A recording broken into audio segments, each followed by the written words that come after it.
world, of course, after beating PSG by 3 goals to 0.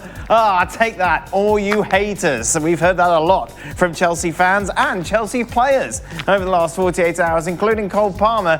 Everyone doubted us before the game. We knew that. To put a fight on like we did, it's good. The gaffer put a great game plan out. He's building something special, something important.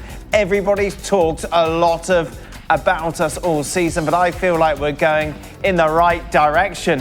Nadem, you were laughing when you saw Cole Palmer struggle in the second half of the season. See, I told you, this is why City got rid of him.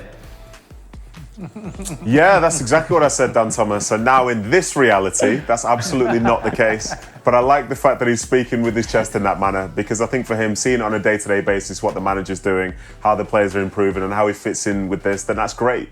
But what I would adjust is that some of the people that were talking about, say, the team, one of them was Enzo Maresca when Chelsea were close to the top, saying there's no way this team can win the league. There's no way. If we said that, we'd be the ones who'd be getting this grief now. Yeah. Well, yeah, he was right. He was very correct, yeah. But the other side of it, though, to be honest, is as you see this Chelsea side, you see they're a young side. Obviously, the recruitment means more players are coming in, more players are coming in. But one thing I'm seeing is that they are a coachable side. And for the way that they play, they seem to be able to match up to any team on any particular day. And when he talks about this game against PSG, listen, in my opinion, people weren't necessarily doubting them. They were more so believing in PSG. And I don't see why in 2025 you wouldn't want to believe in PSG in terms of what they could do. So Chelsea were almost more of an afterthought. But in fairness to them, they made it to the final for a reason. The run that they've had, the fact that they were able to play those games, they haven't played the most games this year, have they, as we saw in the rounds before. But they earned the right to be there. And in that particular game, as I've just said before, they can beat anyone on their day. And that was certainly their day. The manager had a plan, the players had the belief, they had the confidence, they had the desire. And with a bit of good fortune, they end up routing the team that nobody thought could be beaten. Very angry, aren't they? Yes, there's quite a lot of abuse coming our way. They finished... No, are we getting abuse? Oh, yes. Yeah, don't worry. Muppets. Because at the end of the day, it's not about what Chelsea have done in the summer, as impressive as this has been in this competition, which, as you well know, it's pretty... It's right, we've moved on from it now. We don't even have to... contrived. What they did was excellent, and Frank and I talked about it on Sunday after the final, saying, look, if you can bottle this sort of performance and get this with consistency, then you're not going to go far wrong. Yeah. But we saw 6 months of Chelsea being very good last year, maybe 4 or 5 months of Chelsea being very good, and then 4 or 5 months have been very average. So, it all boils down to how they're going to do in the Premier League and the Champions League. But initial signs are that they're in good shape, particularly with João Pedro, who looks fantastic. Yeah, most definitely. And again, we'll make a statement about Cole Palmer. Within maybe 2-3 years, we will see that he's still a leader of Chelsea. He brings differences and is consistent.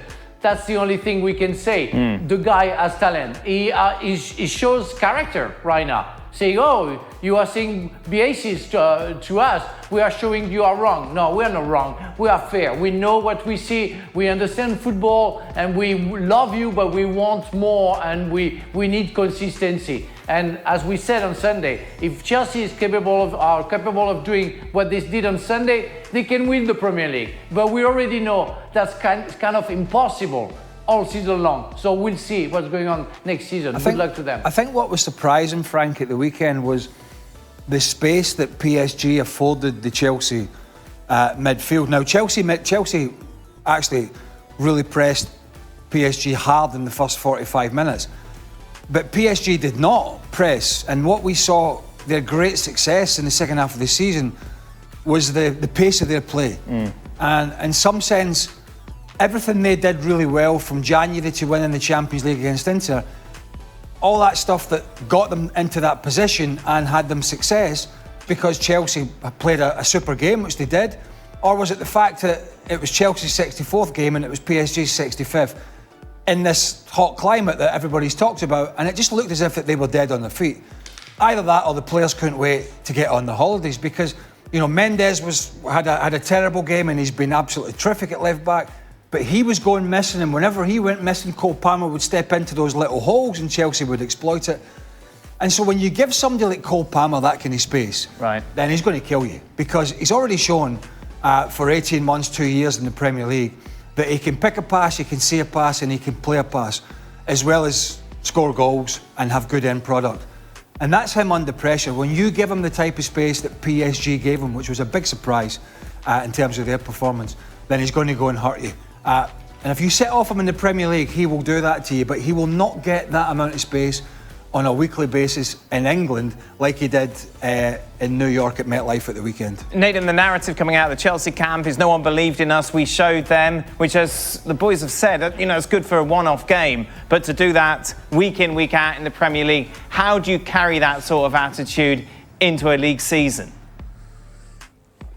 I think this season is going to be very, very tough to sort of measure, because for them finishing the season just this last weekend, but the Premier League season starts in just under a month's time, or around a month's time, that is strange. You know, that's a lot of football to be played. They're entitled to 3 weeks off now. Did he come back sharp? Did he come back, tired? Like, where are their heads and where's the physicality going to be at? One thing for sure from a personal standpoint is they're going to be arriving with a ton of confidence, because that's the second trophy they've won this summer. And I know both trophies could be argued that in the grand scheme of things, nobody's saying it's a huge success for Chelsea to win the Conference League or for them to win the Club World Cup. But the fact is they were there, they did it, they played those games, they've won 2 finals, they've earned the right to be lifting those 2 trophies, and they're in the Champions League. So they're in a good spot. I think as Cole Palmer was even saying as well after the game, like, he mentioned the manager's game plan.